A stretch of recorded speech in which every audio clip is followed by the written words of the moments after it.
All right, as promised, we're joined by Hire Heroes USA CEO Christopher Plamp. Christopher, welcome. Glad to be here. Thanks a lot for having me. Kind of excited for this. First of all, thank you so much for your service. You're an Air Force veteran, highly decorated, I may add, and thank you to you and your family. Well, thank you. I appreciate that. Yeah. Hire Heroes is someone that's been sort of close to this program. When we were originally starting it, Brian Stan was my co-host, and we talked about Hire Heroes all the time, and this is like a couple of years now. It's been a very eventful couple of years, hasn't it, for Hire Heroes? It has been an exceptionally eventful couple of years for Hire Heroes. Brian, who was one of the first employees of Hire Heroes, decided to move on to another great position, move up, after being in the helm for 8 years, which is in the nonprofit world is phenomenal. And he took it from the very beginnings where it was basically 2 to 3 people up to the point now where we're over 90 people and helping significantly more veterans every day. How many, like, point of reference, besides the fact that it's kind of a shame that we have to have nonprofits to help our veterans, but you guys are there, and the resources you guys offer. When we originally talked about Hire Heroes, it was about teaching guys how to write a resume, teaching guys how to interview, how to fit into the sort of the civilian world. But right now, you guys have sort of doubled things up and progressed so much further. Yeah, we've really expanded our service offerings. It all started with our founder, John Bardis, who identified a need that really when veterans get out of the Air Force or any military branch, there's a skills gap. They've never gotten a civilian job before. They don't know how to write a resume. They don't know how to network. They don't know how to interview. They just don't know. And so and it's also, by the way, the number one thing they're asking for help. They realize this. They know it. And so Hire Heroes started with a very core principle of we're going to focus on the individual. We're going to focus on the veteran. We're going to make sure that they gain those skills on how to do that. As we've grown over time and we've been able to expand, we've continued to expand our program always with the thought of what does the veteran need. So we add on, hey, if they want to go into federal service, the federal resume is completely different. The federal interview is different. So we'll add that program on. We know that mentorship helps a lot when you're heading towards a job. So we went out and now we have over 750 volunteers in corporate America that will give their time to the individuals to talk about what it's like to be in the IT sector or the broadcasting sector or whatever sector they want to go into.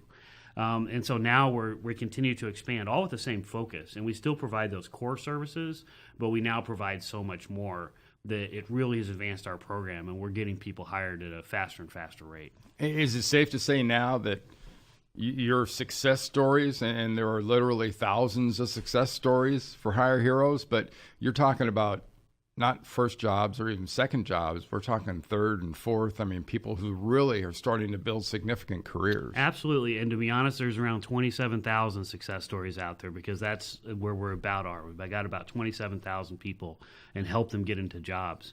Some of the great ones are the ones that were some of the first hires that are now coming back and being those volunteers that are on their second and third job. But our whole goal is, I'll put it in a vernacular, is we teach them how to fish. We don't give them a job. We don't place them into a job. We teach them how to find that job and then encourage them, make sure that we provide career counseling as they go so that it kind of opens their aperture and what might be possible. And then it helps them generate that career, not just that first job, but that career as we go. And now we're seeing them giving back to the organization to help new veterans as they get out, move forward. How critical being a veteran, being somebody that's sort of been through the process, that's lived being in and then being out. How important is to include the family in that structure and what the veteran's trying to do? It's absolutely critical. And I'll tell you right now, military spouses, so those that are serving alongside their active duty member or when they first get out, are 3 to 4 times more likely to be unemployed than their civilian counterparts with the same education, with the same background and all the rest. And the reason is because they're forced to move with their active duty member. And so they end up with holes in their resume. They end up with, hey, they took a really high job, and the next one they're somewhere they didn't expect, or they're overseas and they can't even find a job. And so it's much harder for them if they've progressed through a career to be where they should be. The military is a family, and then each family unit is critically important. I mean, these are people that have gone through exceptional circumstances, had to move at short notice, gone to places they never expected to be before, and that family unit is one of the things that keeps you together as you're in the military. Taking care of the entire family is critically important to all service delivery, as we want to help veterans as they transition back to civilian life. How much does this cause? How much does Hire Heroes, should it or does it get in front of corporate America? And how do we make that happen? Well, as I said, one of our focuses is always on the veteran. Now, what we had is we started to have companies come to us and say, how do we help? Which was a great question, and I appreciate especially some of our first companies that came to us. Well, that's expanded into a whole nother portion, because now we're trying to build a bridge. We're trying to build a bridge with those companies that truly want to hire veterans, that'll go the little bit of the extra mile, because they might not have the exact same resume they're used to looking at. They may not have the exact skills they want, but then they know the veterans bring other skills. And so for those companies, right now we're at about 450 that we work with on a routine basis that are looking to hire veterans, and they're looking at our clients. But I want them to look outside of our clients. So we'll go and we'll talk to those companies and we'll teach them about hiring veterans. We'll talk to their HR managers. We'll work with the companies to make sure that their culture is acceptable to them, that they have a good onboarding strategy for them. Maybe they provide mentors for the veterans when they first get hired. What that means is that the veteran community in general, even outside of our client base, is being helped by the work that these companies are doing. Okay. So it's critically important. They also are some of our biggest donors, because our services are 100% free to the veterans and the military spouses. We would never charge them anything. So generous donations from the companies and foundations are what enable us to provide those services. When you look at exactly what Hire Heroes now in 2018 is doing, how many people do you see? How many veterans do you service, let's say, in a month? And how many do you put in jobs? Well, each week we bring in about 350 new veterans and military spouses. So we're going to end up about 1,200 every month we're going to bring in as new clients. This year we're on track to get or to help about 8,500 to 9,000 get into jobs. Last year was just over 8,000, and we're continuing to expand past that. The demand is out there, though. So even though we're bringing in 350 every week, more asking for our services than we can actually help. And we work hard to make sure that we're taking in those that need the most need, and make sure we provide services to those that really need it. But again, we want to continue to grow until we can meet that demand. How about the person that works at Hire Heroes? I mean, they also have to be pretty special, because the numbers you're talking about on a weekly, monthly basis for 90 full-timers? It's about 95, and I would expect to be over 100 by Christmas. I would hope so. With the number of people you're talking, that's got to be incredible. The team is phenomenal. So everybody's there because they have some connection, some desire to serve. Otherwise, it just doesn't make sense. But we know that the team in our organization is what provides the services. It's personal. Every veteran or military spouse who signs up gets assigned to one transition specialist. They're going to be working with that individual throughout their time. And even after they get hired, we're going to make sure that they're still good to go. If that job doesn't work, that same individual will continue to work with them. They're responsible for calling out throughout the amount of time it takes to get a job. So those transition specialists and the rest of my team, each individual is critically important. So we're very careful on hiring. We bring them in, and then it really is sometimes like a family in terms of knowing that we're all doing this for this purpose. We're all doing it for an individual, which is that next spouse or veteran to show up and sign up. That individual is the next most important person that we have, and our impact is at the individual level. A while back, I looked at how do we make a national impact, and I really realized that probably no nonprofit's going to solve veteran unemployment or veteran underemployment. It's just such a big problem. But what we can do is we can solve it for one person. We can solve it for that next veteran that walks in, and then we'll do that 10,000 times, and that will be our big effect. And if we keep doing that, I mean, our 5-year look means that we can probably get another 50,000 people and help them get into jobs in the next 5 years. That's the type of goals that we're looking at to create that effect through the veteran space. What kind is there a difference, or have you experienced a level of need for help by rank? Are officers that come out different than just an enlisted person maybe has been in there for, half a dozen years, 10 years? Well, it's interesting because everybody needs help.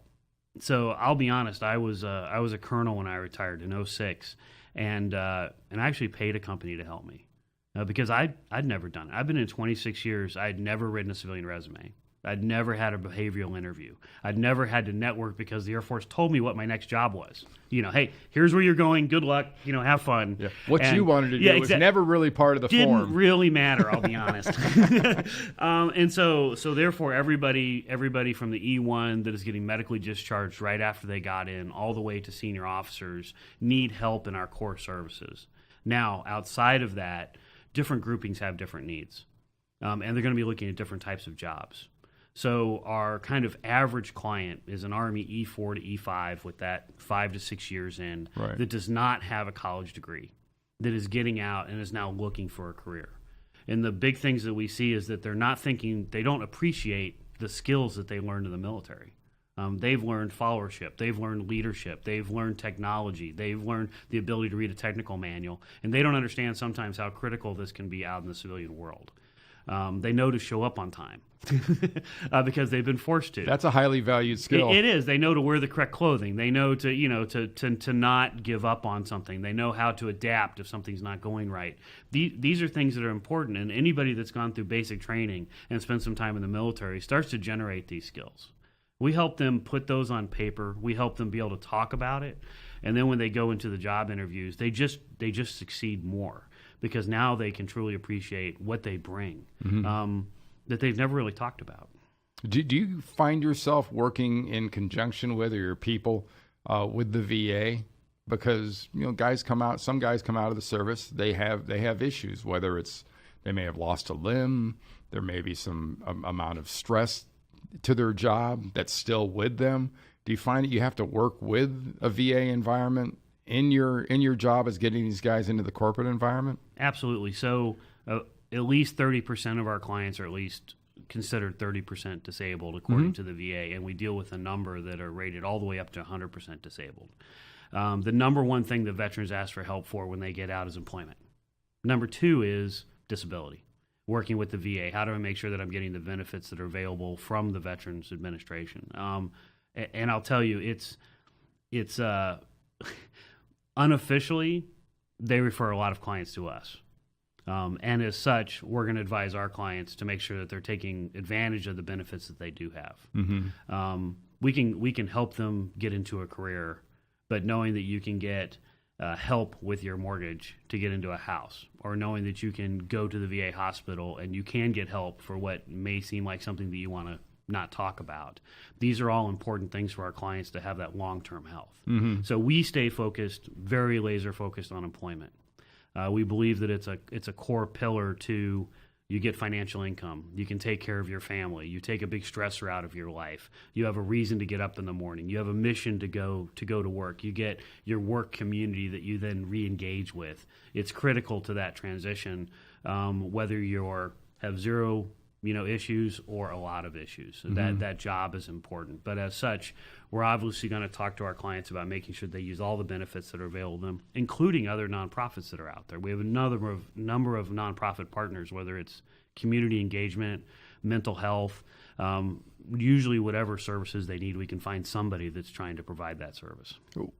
What in your mind is the most important way for your nonprofit, for Hire Heroes, to kind of get front of mind with people, to kind of break through the fog, if you will? Because you hear a lot about veterans issues. You really do. You just don't hear about specific ways to help. And that's absolutely true. One of the big things is that we've focused on doing the service to the veterans. And as such, we wanted to make sure that service worked. There's a lot of nonprofits or a lot of programs out there that can't really validate whether what they do actually works. Well, we now have the data. We've helped enough people that we know that what we need is not only asked for by the veterans, but is highly effective for the people that go through our program.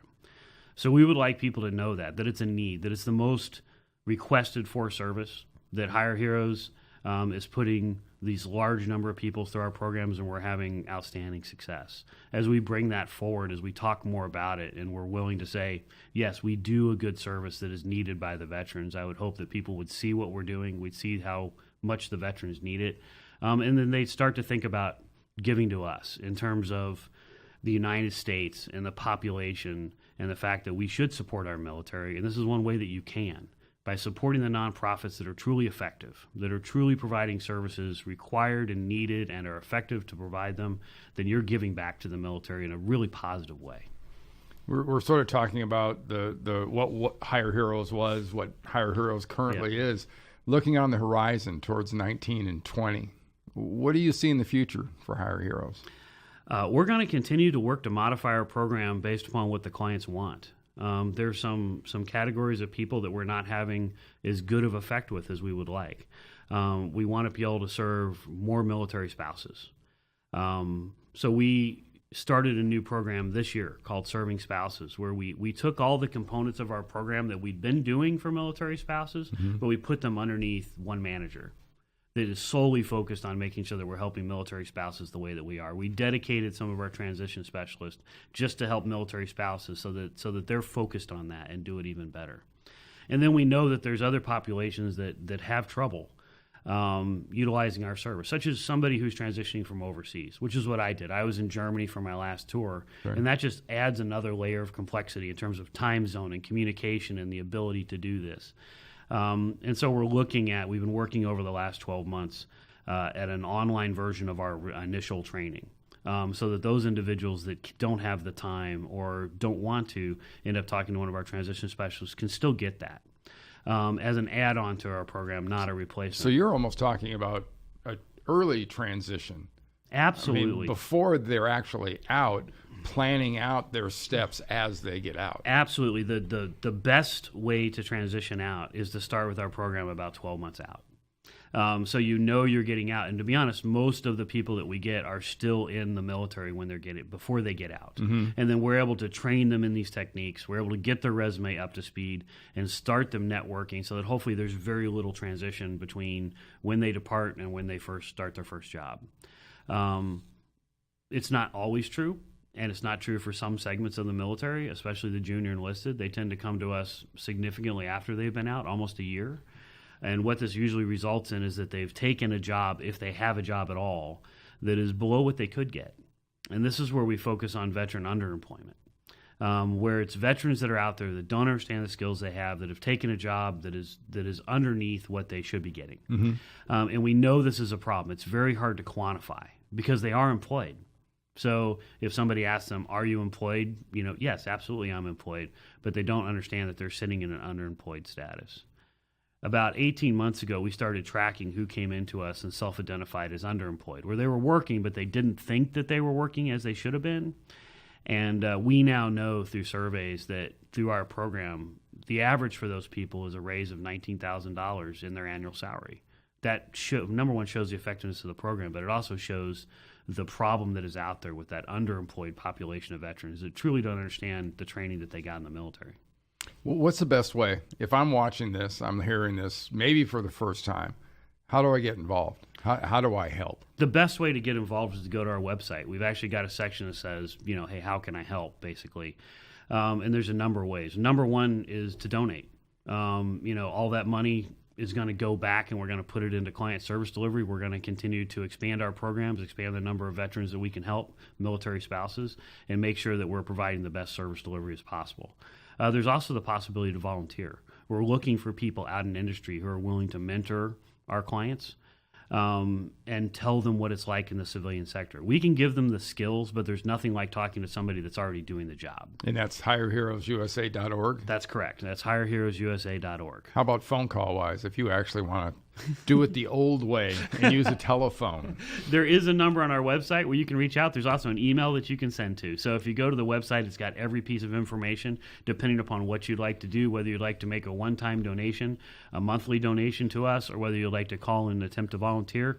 All of that is incredibly welcome. Fantastic. Chris, thank you so much for joining me, and we look forward to helping Hire Heroes more. Well, I really appreciate you having us here today, and I appreciate everything you're doing. Thank you.